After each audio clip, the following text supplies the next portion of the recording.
Hola, yo soy María Inés Pesqueira. Muy buenos días a todos. Estoy hoy día aquí. Para mí es un honor, un privilegio y quiero agradecer a la Sociedad Chilena de Psicología Clínica esta invitación. Para mí es un privilegio poder compartir con ustedes un tema que me apasiona, el trabajo clínico, me encanta.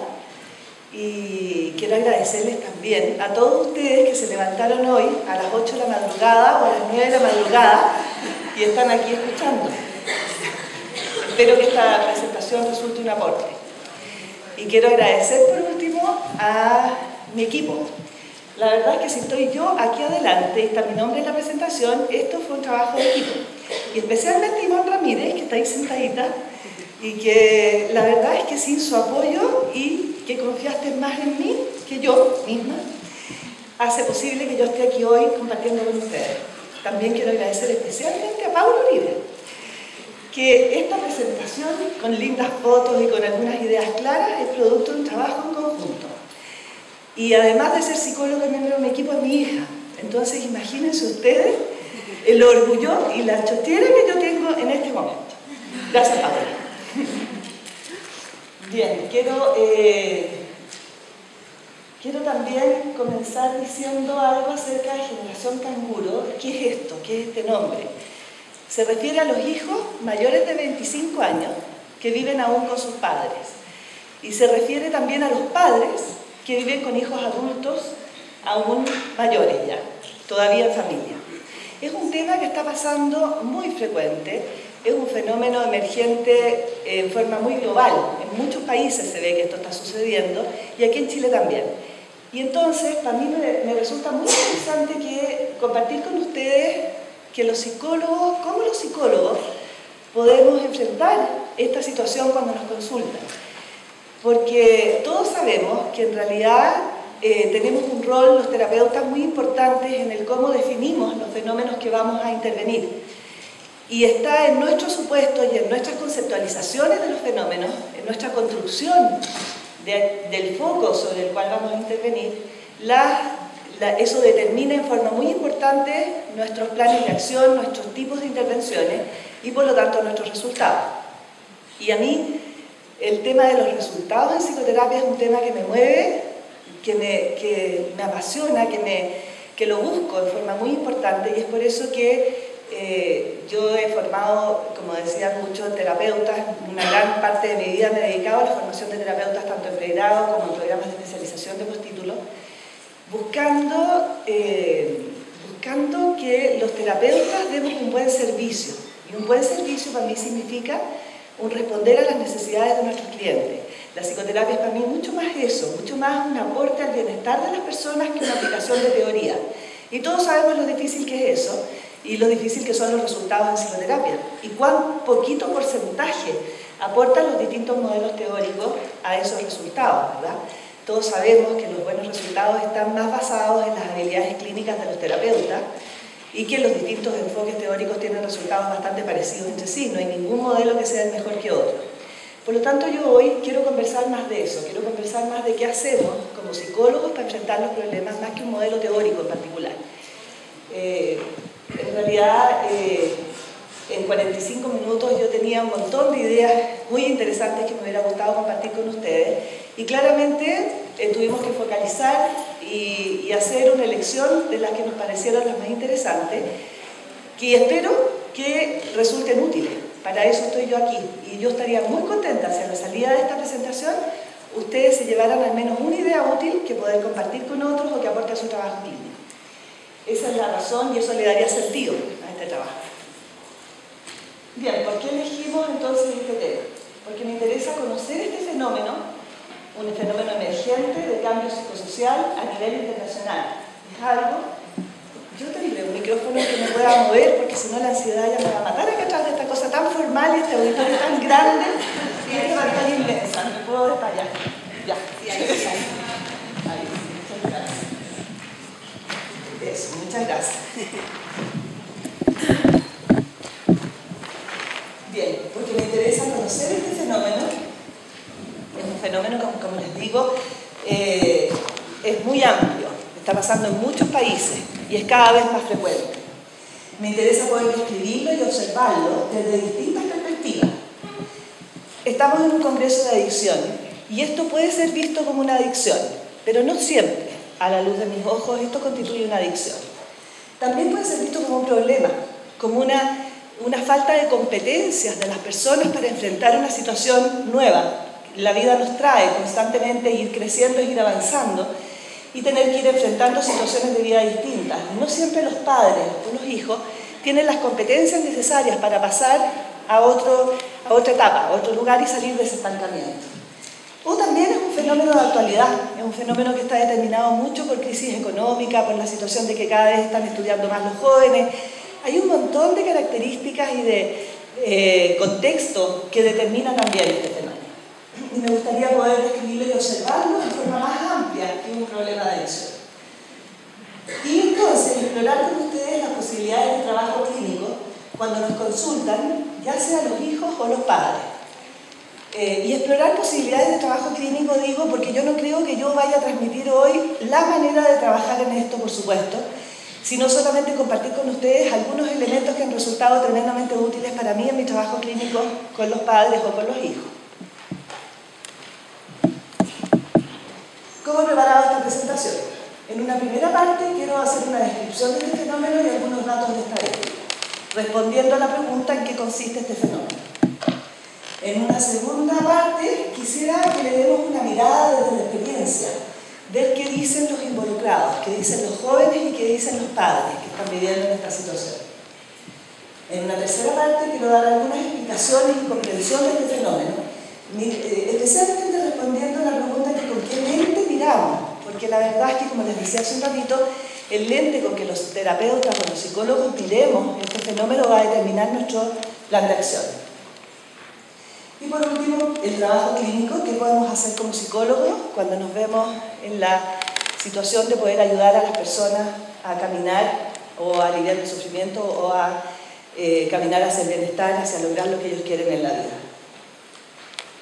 ¿En qué consiste el fenómeno? Entonces veamos algunos datos de descripción. ¿Qué es? Se habla de generación canguro, de juventud tardía, de dependencia residencial, de adicción al nido. Se habla también de nidícolas, y se usan muchas palabras, porque ha sido descrito en la prensa, desde distintas disciplinas, y tiene muchos nombres. Yo en general elegí estas tres maneras de poder entenderlo como un retardo en la independencia de los jóvenes, siendo este un fenómeno que apunta a la alteración de fases esperadas del desarrollo de la autonomía, lo cual nos invita a mirar las fases del ciclo vital, a remirarlas. Y se ha descrito entonces como una dependencia familiar, económica y o residencial de jóvenes mayores de 25 años. Y o económica y o residencial, porque no siempre es dependencia económica. A veces son jóvenes económicamente exitosos, muchas veces, y están también viviendo con sus padres. Vamos a mirar un poco por qué. Algunos datos. Es un fenómeno global en alza, como les decía. Aquí hay datos de España y de Estados Unidos específicamente. Son dos países que claramente están en una situación muy difícil, pero es que ahí es donde realmente el aumento en los últimos años ha sido impresionante. En los años 2008, 2009, 2010, el porcentaje de jóvenes que vivían con sus padres entre el 20 y el 30%. Y del 2010, 2011 y 2012 aumenta este porcentaje al 50 y 60%. Y esto se da en Italia, en Latinoamérica, en muchos otros países. En estos dos, las citas que yo traigo acá es porque es realmente algo muy grande, más del 60%, en el 2012. Este fenómeno es más frecuente en las clases media y alta. En las otras situaciones, en realidad los jóvenes cuando viven con los padres son un soporte económico muchas veces y aportan y mantienen ellos la casa y los padres, son una ayuda. O se van de la casa mucho más jóvenes. Este fenómeno que estamos describiendo es mucho más frecuente en las clases media y alta. Veamos en Chile cómo se comporta. El 56.6% de los jóvenes entre 25 y 29 años viven con sus padres y el 41.9% aspira a salir. Como ustedes ven, hay un gran porcentaje de jóvenes que viven con sus padres a esa edad. Y un gran porcentaje de esos también aspiran a salir. Por lo tanto, hay un pequeño porcentaje que está cómodo en esa situación. ¿Qué dicen? Estos son datos en Chile. Hay muchos datos en el mundo, pero no es mi intención hoy día hablar de estadísticas o de números, son cosas que podemos leer. He hecho un resumen de lo que me pareció más interesante. Miremos qué dicen en Chile, en esta investigación. Los jóvenes, el 66.5% dice, sí, soy independiente aunque viva con mis padres. Y el 65.9% dice, sí, es independiente aunque viva con nosotros. Un porcentaje bastante parecido como ven. Aceptan que es una situación de ser independientes y que solo viven juntos. El 29.5% dejó la casa y regresó, y a ellos le llaman la generación boomerang. El 95% de los padres dice estar dispuestos a recibirlos de vuelta. Es bien impresionante estos datos. El 25% dice, de los jóvenes dice, mis padres tocan el tema de la independencia. El 66% de los padres dice tocar el tema de la independencia. O sea, parece que los padres lo tocaran un poco más de lo que los hijos se dan cuenta. O esto es un problema más de ceguera que de ignorancia, como debería ser. El 88% dice, mis padres están felices conmigo acá. El 48% de los padres dicen, estamos felices de tenerlo acá. Y de ese 48%, el 55% son las madres y el 35% son los padres. El 14% dice que no, de los jóvenes dice que no cumplen con tareas domésticas. El 30% de los padres señala que no reciben ayuda. También parece ahí los padres que más falta de ayuda que los hijos. El 51% de los jóvenes manifiesta que es molesto que les pidan ayuda. Y el 71% de los padres percibe molestia en esto. Estos son datos de lo que dicen. Veamos qué dicen los involucrados, una mirada desde la experiencia, qué dicen cuando uno les pregunta, cuando ellos consultan o cuando se conversa con ellos acerca de esto. Veamos primero qué dicen los hijos. Qué linda foto. ¿Qué dicen los hijos? Estas son frases de jóvenes económicamente exitosos. Dicen, no soy un bebé, entro y salgo cuando quiero, sin tener que darte explicaciones porque soy adulto. Y por otro lado también dice, soy muy joven todavía para asumir ciertas responsabilidades. Ventajas, cuando les preguntamos ventajas a los jóvenes. Te limpian la ropa porque esa cuestión me apesta, está todo planchado, todo limpio. Además se gasta harto viviendo solo, igual te permite ahorrar un poco estar viviendo en la casa de tus viejos. Estas son las palabras de un hombre de 30 años. ¿Cuáles son las desventajas? Se les preguntan a ellos también. Este es un hombre de 29 años. Que no tenéis tu espacio, ¿cachai? Estáis más restringido porque estáis en la casa de tus viejos. Si hacís algo te huevean. Si queréis hacer un carrete o cualquier cosa, eso pasa. También es impresionante cómo hablan, ¿no? 29, 30 años en una entrevista y con un profesional es el lenguaje que se emplea. Y a mí también me llama eso la atención. Quiero destacarlo que por supuesto yo no puse esas palabras y no me gusta mucho repetirlas aunque las podría poner. Bien, ¿qué dicen los padres en esta situación? Pero es que el pobre, ¿para qué se va a ir a vivir solo? Llegar solo a su casa. Aquí no me molesta en nada y yo a él tampoco. Si aquí no es ni gasto para mí, una ducha más al día es nada, sin ni cómo. Esa es una mamá de 63 años, con un hijo hombre de 36 años viviendo en casa. Es que como se echó el examen de grado, sigue en la universidad. Y esa es una tarea que todavía me compete. Esa es otra frase de los demás. Cuando uno le pregunta acerca de las ventajas a los padres, dicen, compañía, te sientes todavía con la tarea andando. Y las desventajas, de repente los desencuentros, los no estoy ni ahí, como que viven con uno pero no comparten. Esa es una mamá de 56 años con un hijo hombre de 26.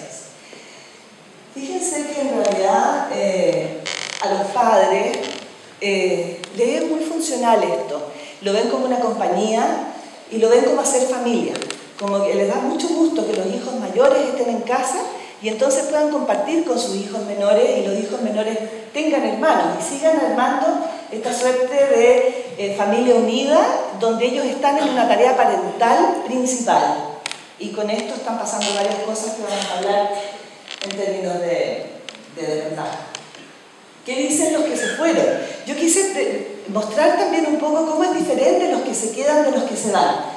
Fíjense que los hijos que se fueron dicen: me voy porque quiero hacer lo que yo quiero, cuando yo quiera, con mis propias reglas y costos. Eso dice un hombre de 26 años que salió de la casa.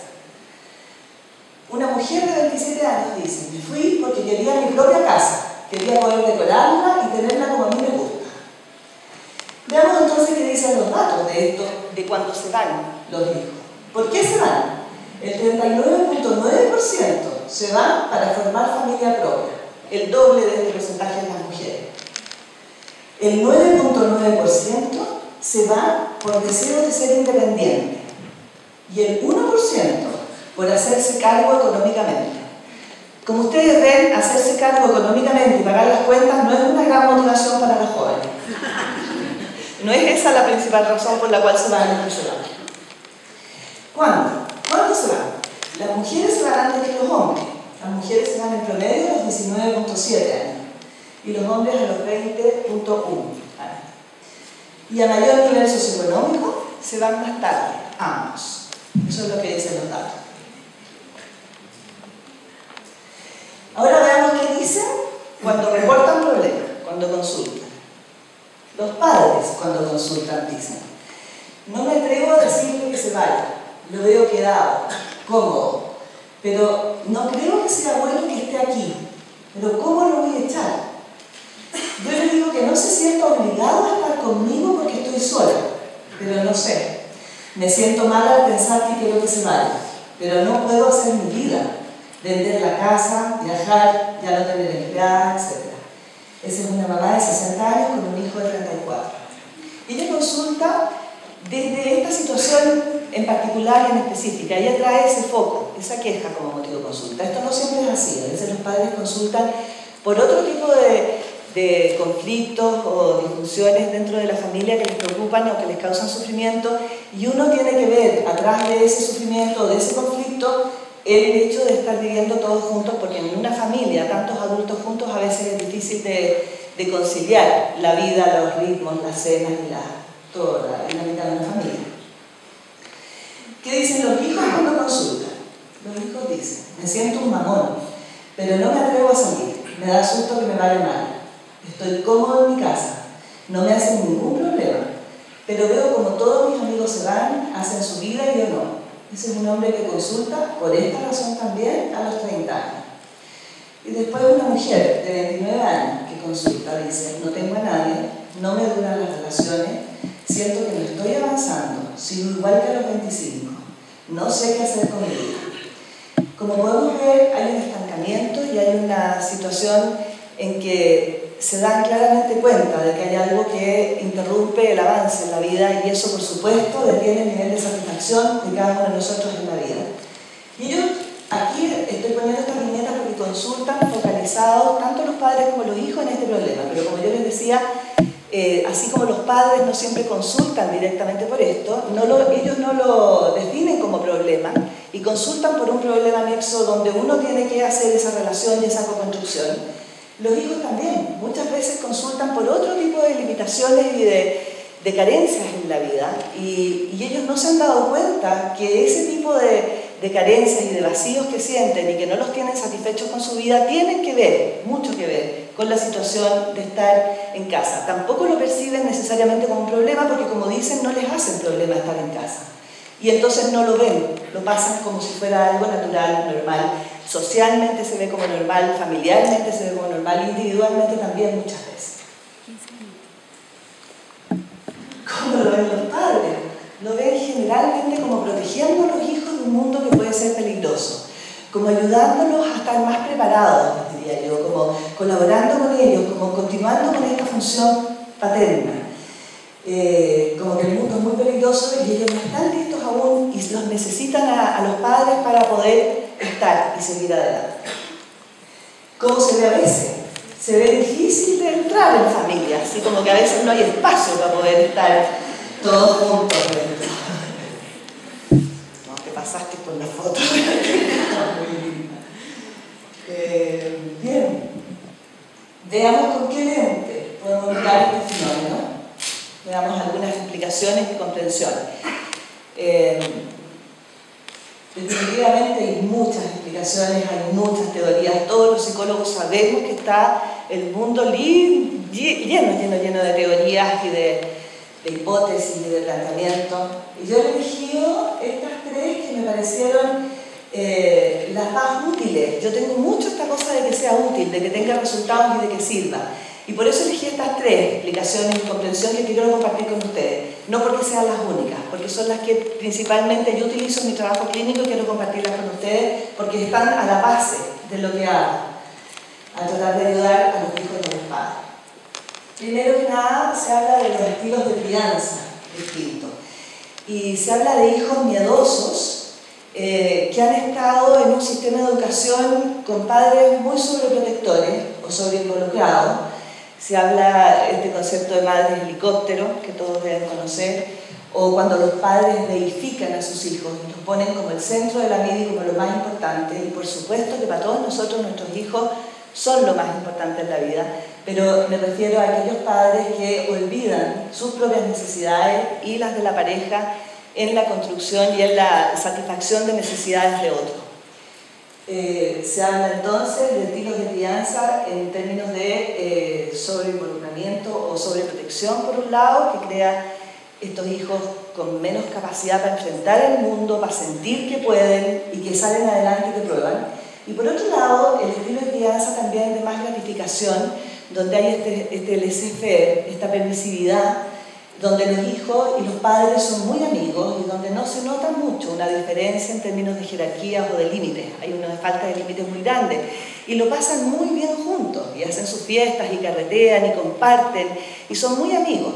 Y en ese estilo de crianza se describen hijos más bien cómodos y que entonces les cuesta salir adelante porque no están dispuestos a asumir la incomodidad que eso significaría en sus vidas.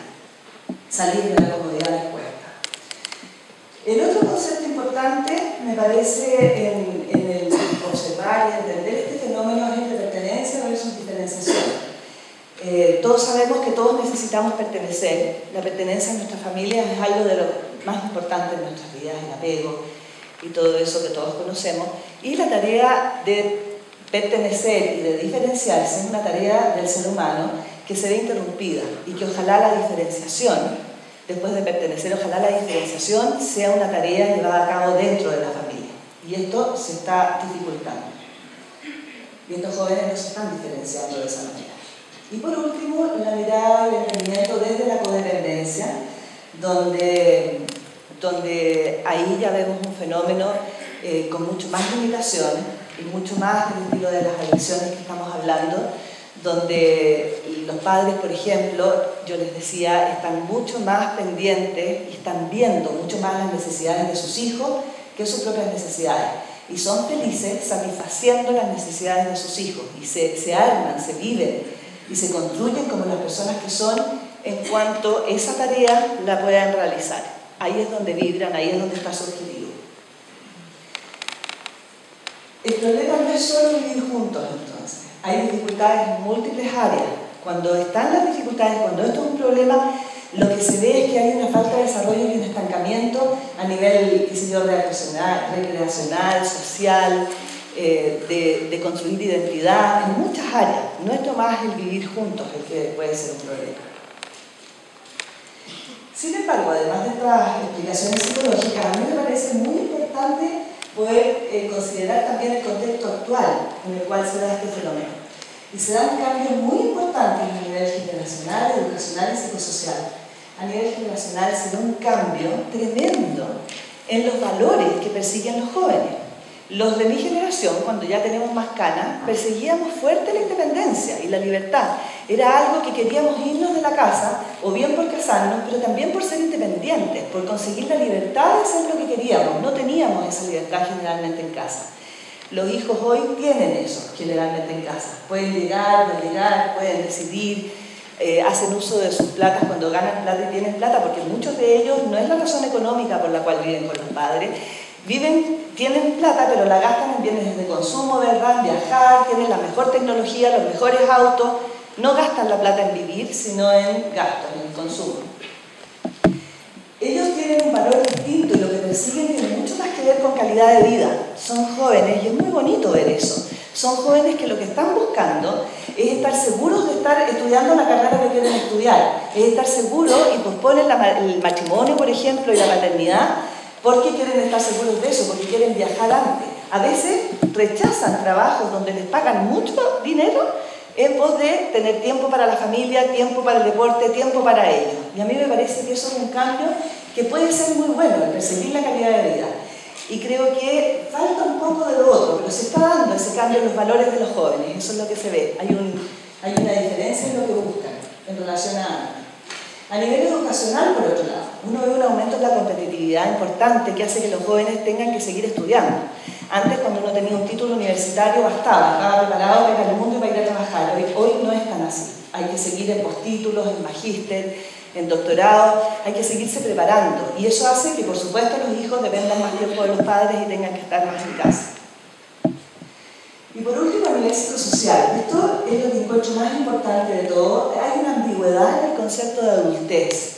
Si nosotros ahora preguntamos y vamos a analizar esto más adelante, ¿qué es ser adulto? Hay una ambigüedad y realmente en las respuestas no hay mucho acuerdo. Y este es el tema que a mí me parece que es el que hay que poner sobre la mesa y discutir, tanto con los padres como con los hijos.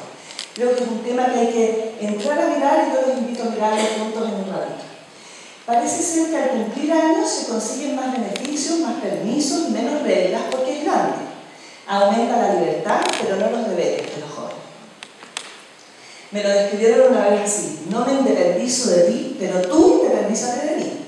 Los hijos piden a los padres que ya los dejen tranquilos y que no los dejen, pero hay una suerte entonces de no me independizo de ti, pero tú sí independízate de mí.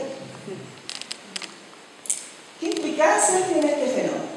Yo quiero mirar esto desde el punto de vista de los hijos y desde el punto de vista de los padres. ¿Qué he visto yo que están buscando los hijos? Están buscando estar preparados, por un lado, estar preparados tanto académicamente, seguir estudiando, conseguir un buen trabajo, estar preparados en el sentido de, yo no sé, pero yo no entiendo cómo es estar preparado, porque para mí la mirada, uno nunca está preparado. Y para hacer las cosas grandes en la vida, si uno espera estar preparada, la verdad es que no avanza. Yo si esperara estar bien preparada para estar parada aquí adelante y hablando con ustedes, no estaría aquí, porque yo no me siento bien preparada. Yo siento que falta mucho todavía. Pero tengo que estar aquí porque si no, no avanzo. Y este es un primer paso. Estar aquí es un primer paso para mí. No es el final del camino. No estoy preparada. Ese concepto de estar preparado es algo que también yo los invito a mirar porque suena muy lógico. Y a los padres les suena muy lógico. Y no me parece tan lógico. Creo que hay que avanzar en la vida corriendo riesgos, enfrentando la incertidumbre y aprendiendo de los fracasos, aprendiendo a caerse y a pararse en la vida. Creo que esa es una mejor enseñanza a los hijos y es transmitir ese mensaje, es mucho misión de los padres y si no lo hicieron ellos, de nosotros como psicólogos y terapeutas. Creo que ahí hay una misión importante. Y también lo que están buscando es disfrutar su juventud. Quieren viajar antes, quieren aprovechar de no tener hijos, no tener responsabilidades, todos hemos escuchado algo de eso, y está bien, hay que aprovechar la juventud. Se atrasan edades. ¿Qué están buscando los padres? Los padres buscan ayudar a los hijos. Cuidar y proteger es una de las misiones más importantes de nosotros como padres, y seguimos pensando que somos útiles cuando seguimos cuidándolos. Y a veces nos sentimos más necesarios de lo que realmente somos, y hacemos sentir a los hijos que entonces son más necesarios o que nos necesitan más de lo que realmente los necesitan. Y por otro lado, lo que están buscando también muchísimo es sostener esa familia unida. Y, por supuesto, postergar esta difícil situación del nido vacío que todos sabemos que es lo que toca a las parejas ya mayores con hijos grandes y que se van. Por lo tanto, lo que están buscando hijos y padres está bien. Lo que buscan está bien. No es que tengan una intención. Es el otro lado de la medalla, esa parte que está más oscura, lo que es necesario en el trabajo terapéutico dar a la luz para poder mirar qué pierden también. Y veamos entonces qué pierden. Lo que creo que pierden los hijos es aprender a pararse. Y esto tiene un costo grande, que es que no se fortalece en su autoestima, en su autoeficacia, en la sensación de que me la puedo frente a las dificultades de la vida. Y eso es muy grave, muy grave, porque eso es lo que se ha descrito en la investigación, la característica más importante de las personas más exitosas. Es que se atreven a enfrentar y que saben resolver las dificultades, no que no se caen, es que saben pararse. Y por lo tanto, terapéuticamente es una misión muy importante el cambiar el valor en ese sentido. ¿Qué creo que se pierden los padres? Se pierden de vivir la dimensión personal y la dimensión conyugal, que está opacada en esta situación. La dimensión parental es la que está más iluminada, más activa y haciéndolos sentir más útiles y satisfechos. Y se están perdiendo porque, por supuesto, todos los que somos padres hemos sabido que hemos tenido que postergar muchos de nuestros sueños y anhelos porque queremos ser buenas mamás o buenos papás. Y eso es natural que ocurra, es necesario que ocurra. Pero ¿hasta cuándo y hasta dónde seguir ocurriendo? Empieza a haber un vacío grande en los padres que siguen postergándose en sus propios sueños y en sus necesidades y que no son capaces de hacerse cargo de ellos. Les resulta mucho más difícil hacerse cargo de ellos mismos. Esa tarea es mucho más difícil que hacerse cargo de los hijos, por supuesto, que es algo que ya saben hacer y que basta con pagar unas cuentas porque ya no hay que cuidarlos, ya se cuidan solos. Entonces se pierde algo que es tremendamente importante a la larga en la vida y a la etapa de vida que nos va a tocar vivir después cuando ya tenemos más años y cuando los hijos ya se van. Y por otro lado, la dimensión conyugal también se ve muy opacada y muchas veces la pareja, que también es normal que cuando es la tarea parental, la tarea conyugal, la dimensión conyugal quede postergada y somos más padres que pareja, también es natural que eso ocurra, pero también hasta cuándo. Y el momento de ir reconstruyendo esa relación y de ir encontrando actividades e intereses en común, es algo, esa tarea no se está dando. Y no se está dando, y el estar los hijos en casa muchas veces opaca dificultades y conflictos y evitan enfrentarlos las parejas porque están en esto, y en esto hay acuerdo, y en esto no hay problema, pero esto está opacando un nivel de conflicto y de problema importante. Eso es lo que creo que pierden los padres. ¿Muy rápido? Uy, parece que hice algo muy malo. Ahí. Bien, el enfoque terapéutico que yo manejo y que me ha resultado tremendamente útil para enfrentar este problema es el modelo sistémico. El modelo sistémico, yo tengo una base de formación cognitivo-conductual muy fuerte, por lo tanto soy muy práctica y muy concreta en mi trabajo y trabajo mucho con objetivos muy claros y avanzando en metas, pequeñas metas que vayan dando cuenta de poder evaluar un proceso terapéutico si va o no en la dirección que esperamos que vaya. Tengo una poca capacidad teórica, como han visto de lo que yo he hablado, hablo mucho más de qué hacer y cómo hacerlo.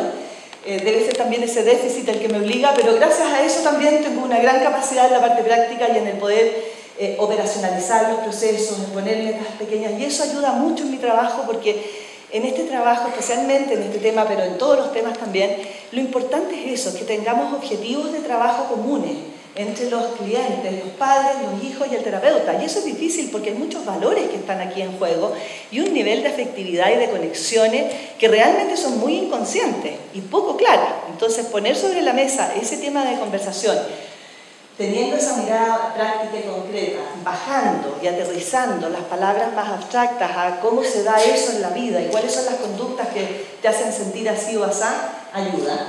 Y por otro lado, el modelo sistémico ayuda mucho porque ayuda a ampliar la mirada y a no ver que esto es solo un problema intrapsíquico, sea de los padres o sea de los hijos, que también lo es, sin duda. Los padres tienen un déficit y una incompetencia que es a nivel personal y que está ahí, intrapsíquico. Pero no es solo eso, los hijos también probablemente lo tienen y muchas veces, pero no es solo eso. Si nosotros ampliamos la mirada y vemos entonces cómo se comporta esta situación, poniendo multicausalidad, poniendo la circularidad y poniendo la responsabilidad de los distintos componentes del sistema, a nosotros nos permite un mayor foco de intervención. Podemos intervenir en un lugar o en otro y con eso mejorar nuestros resultados. Por eso, el modelo sistémico y ampliar la mirada para mí es muy importante al enfrentar este fenómeno. Por otro lado, yo trabajo mucho con los recursos y con el futuro. Con los recursos más que con la patología. La patología es algo que está ahí, que el déficit también está ahí, pero yo me dedico más a mejorar lo bueno que a mejorar lo malo. La verdad es que primero siempre comienzo trabajando con los recursos y las fortalezas del sistema, sea de los padres o sea de los hijos, y luego, si es necesario, porque a veces no es necesario, puedo trabajar también incompetencias o déficits. Y el futuro, muchas veces en psicoterapia trabajamos con el pasado, y sin duda el pasado es tremendamente importante, ayer lo decía Brenda también en su conferencia.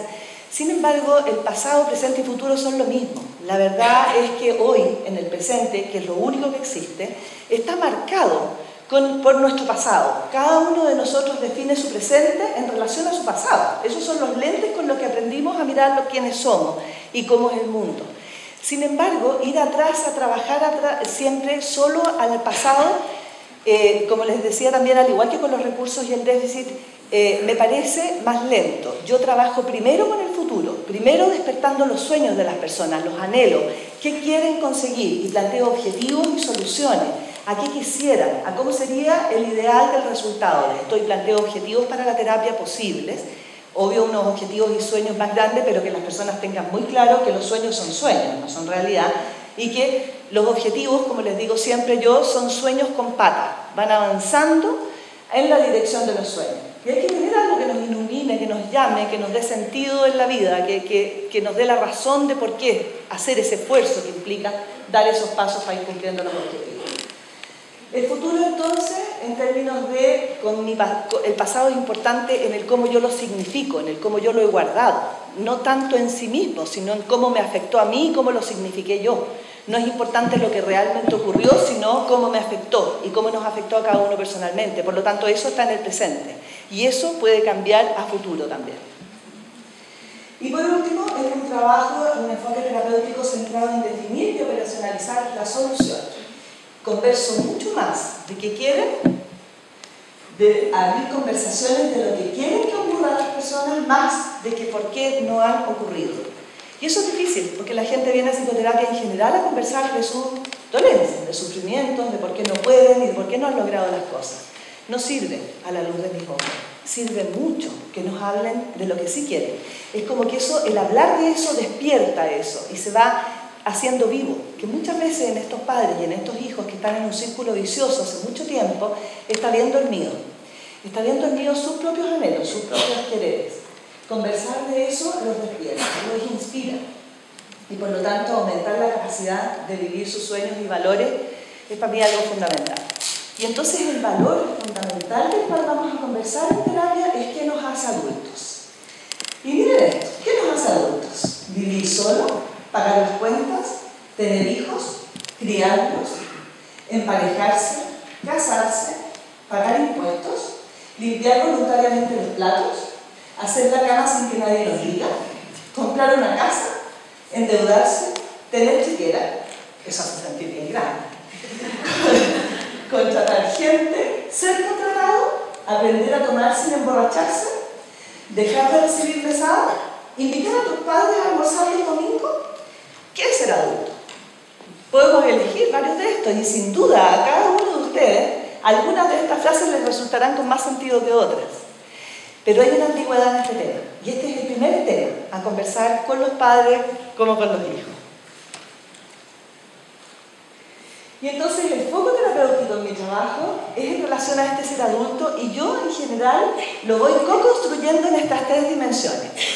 En tomar la responsabilidad de la propia vida, en atreverse a ser quien cada uno es, y a comenzar a construir y a aportar desde ese lugar. La responsabilidad de la propia vida, yo uso mucho el concepto de protagonista, ser el protagonista de la vida, darnos cuenta que tenemos una misión en la vida y somos los protagonistas. Muchas veces, cuando no tomamos la responsabilidad de nuestra propia vida, nos excusamos con atribuciones externas de que la culpa la tienen los demás, mis papás porque me dañaron cuando chico, o que yo no tengo esto, o que todo es tan difícil. Hacemos muchas atribuciones externas para poder justificar nuestra infelicidad muchas veces. Creemos que la culpa la tiene el entedrado. El tomar la responsabilidad de la vida es el primer foco terapéutico para mí muy importante, tanto con los hijos como con los padres, porque los padres también hacen atribuciones externas de por qué no toman la responsabilidad de sus vidas y de su pareja, en términos de es que el pobre, es que cómo no lo voy a ayudar, es que todavía la tarea está pendiente, muchas razones afuera para poder seguir haciendo para poder evitar hacer lo que en realidad hacer. ¿Y por qué hacerlo? Porque eso da más satisfacción que no hacerlo. Porque esto yo no estoy hablando cuando hay problemas, cuando hay dificultad y cuando algo nos consulta. No creo que tengamos derecho a irnos a meter a la vida de la gente a decirle esto, usted no lo tiene que hacer más. Esto lo estoy hablando cuando nos consultan desde el sufrimiento.